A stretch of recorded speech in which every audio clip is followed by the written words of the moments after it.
आप पिछले अध्याय में ग्लोब के महत्व के बारे में पढ़ चुके हैं। ग्लोब में अध्ययन की कुछ सीमाएं होती हैं। जब हम पूरी पृथ्वी का अध्ययन करना चाहते हैं तब ग्लोब हमारे लिए काफी उपयोगी साबित होता है, लेकिन जब हम पृथ्वी के केवल एक भाग जैसे अपने देश, राज्यों, जिलों, शहरों तथा गाँव के बारे में अध्ययन करना चाहते हैं तो यह हमारे लिए उतना उपयोगी साबित नहीं होता है। ऐसी स्थिति में हम मानचित्रों का उपयोग करते हैं।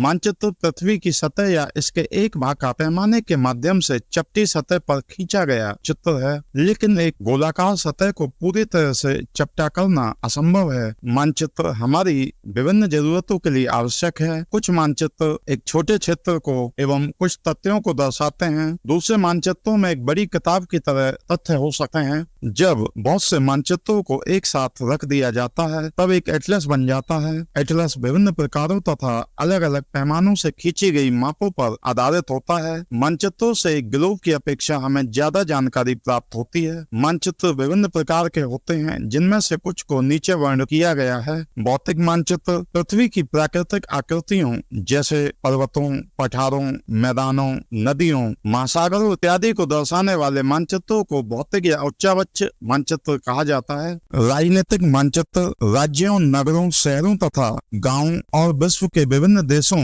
व राज्यों तथा उनकी सीमाओं को दर्शाने वाले मानचित्र को राजनीतिक मानचित्र कहा जाता है। थीमेटिक मानचित्र कुछ मानचित्र विशेष जानकारियां प्रदान करते हैं, जैसे सड़क मानचित्र, वर्षा मानचित्र, वन तथा उद्योगों आदि के वितरण दर्शाने वाले मानचित्र इत्यादि। इस प्रकार के मानचित्र को थीमेटिक मानचित्र कहा जाता है। इन मानचित्रों में दी गई सूचना के आधार पर उनका उचित नामकरण किया जाता है। मानचित्र के 3 घटक हैं: दूरी, दिशा और प्रतीक। दूरी मानचित्र एक आरेखन होता है जो कि पूरे विश्व या उसके एक भाग को छोटा कर कागज के एक पन्ने पर दर्शाता है, या यह कह सकते हैं कि मानचित्र छोटे पैमाने पर खींचे जाते हैं, लेकिन इसे इतनी सावधानी से छोटा किया जाता है ताकि स्थानों के बीच की दूरी वास्तविक रहे। यह तभी संभव हो सकता है जब कागज पर एक छोटी दूरी स्थल की बड़ी दूरी को व्यक्त करती हो। इसलिए इस उद्देश्य के लिए एक पैमाना चुना जाता है। पैमाना स्थल पर वास्तविक दूरी तथा मानचित्र पर दिखाई गई दूरी के बीच का अनुपात होता है। उदाहरण के लिए आपके विद्यालय एवं आपके घर के बीच की दूरी 10 किलोमीटर है, जिसे मानचित्र पर 2 सेंटीमीटर की दूरी से व्यक्त किया जाता है। इसका अभिप्राय है कि मानचित्र का 1 सेंटीमीटर स्थल के 5 किलोमीटर को दर्शाएगा। आपके रेखा चित्र का पैमाना होगा 1 सेंटीमीटर बराबर 5 किलोमीटर। इस प्रकार पैमाना किसी भी मानचित्र के लिए बहुत महत्वपूर्ण होता है। अगर आपको पैमाने की जानकारी है तो आप मानचित्र पर दिए गए किसी भी 2 स्थानों के बीच की दूरी का पता लगा सकते हैं। जब बड़े क्षेत्रफल वाले भागों जैसे महाद्वीपों या देशों को कागज पर दिखाना होता है तब हम लोग छोटे पैमाने का उपयोग करते हैं। उदाहरण के लिए मानचित्र पर 5 सेंटीमीटर स्थल के 500 किलोमीटर को दर्शाता है। इसको छोटे पैमाने वाला मानचित्र कहते हैं। जब एक छोटे क्षेत्रफल वाले भाग जैसे आपके गांव या शहर को कागज पर दिखाना होता है तब हम बड़े पैमाने का उपयोग करते हैं। जैसे स्थल पर 500 मीटर की दूरी को मानचित्र पर 5 सेंटीमीटर से दर्शाया जाता है। इस प्रकार के मानचित्र को बड़े पैमाने वाला मानचित्र कहते हैं। बड़े पैमाने वाले मानचित्र छोटे पैमाने वाले मानचित्र की अपेक्षा अधिक जानकारी प्रदान करते हैं। दिशा अधिकतर मानचित्रों में ऊपर दाहिनी तरफ तीर का निशान बना होता है, जिसके ऊपर अक्षर U लिखा होता है या उत्तर लिखा होता है। यह तीर का निशान उत्तर दिशा को दर्शाता है। इसे उत्तर रेखा कहा जाता है। जब आप उत्तर के बारे में जानते हैं तब आप दूसरी दिशाओं जैसे पूर्व, पश्चिम तथा दक्षिण के बारे में पता लगा सकते हैं। चित्र 4.2 में 4 मुख्य दिशाओं उत्तर, दक्षिण, पूर्व एवं पश्चिम को दिखाया गया है। वे प्रधान दिग्बिंदु कहे जाते हैं। बीच की 4 दिशाएं हैं उत्तर पूर्व, दक्षिण पूर्व, दक्षिण पश्चिम तथा उत्तर पश्चिम। इन बीच वाली दिशाओं की मदद से किसी भी स्थान की सही स्थिति का पता लगाया जा सकता है। चित्र 4.1 से निम्नलिखित दिशाओं का पता लगाइए। पहली, विकास के घर से सामुदायिक केंद्र तथा खेल के मैदान की दिशा। सेकंड, दुकानों से विद्यालय की दिशा। हम दिक्सूचक की सहायता से किसी स्थान की दिशा का पता लगा सकते हैं। यह एक यंत्र है जिसकी सहायता से मुख्य दिशाओं का पता लगाया जाता है। इसकी चुंबकीय सुई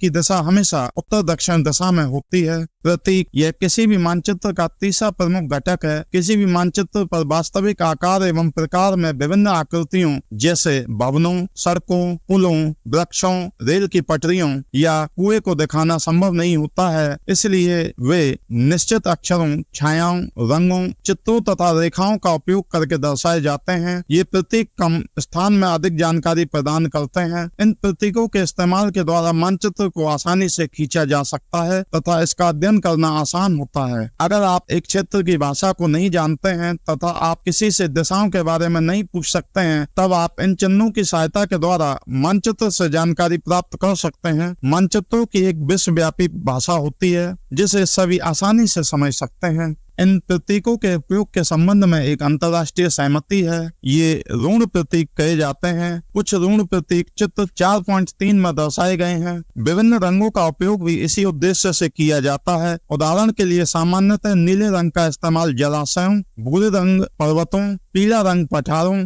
तथा हरा रंग मैदानों को दर्शाने के लिए उपयोग किया जाता है। रेखा चित्र एक आरेखन है जो पैमाने पर आधारित न होकर याददाश्त और स्थानीय प्रेक्षण पर आधारित होता है। कभी कभी किसी क्षेत्र के एक कच्चे आरेखन की आवश्यकता वहां के एक स्थान को दूसरे स्थान के सापेक्ष दिखाने के लिए होती है। मान लीजिए कि आप अपने मित्र के घर जाना चाहते हैं लेकिन आपको रास्ते की जानकारी नहीं है। आपका मित्र अपने घर के रास्ते को बताने के लिए एक कच्चा आरेखन बना सकता है। इस प्रकार कच्चे आरेखन को बिना पैमाने की सहायता से खींचा जाता है तथा इसे रेखा चित्र, मानचित्र कहते हैं। खाका एक छोटे क्षेत्र का बड़े पैमाने पर खींचा गया रेखा चित्र खाका कहा जाता है। एक बड़े पैमाने वाले मानचित्र से हमें बहुत सी जानकारियां प्राप्त होती हैं, लेकिन कुछ ऐसी चीजें होती हैं जिन्हें हम कभी कभी जानना चाहते हैं, जैसे किसी कमरे की लंबाई एवं चौड़ाई जिसे मानचित्र में नहीं दिखाया जा सकता है। उस समय हम लोग बड़े पैमाने वाला एक रेखा चित्र खींच सकते हैं जिसे खाका कहा जाता है।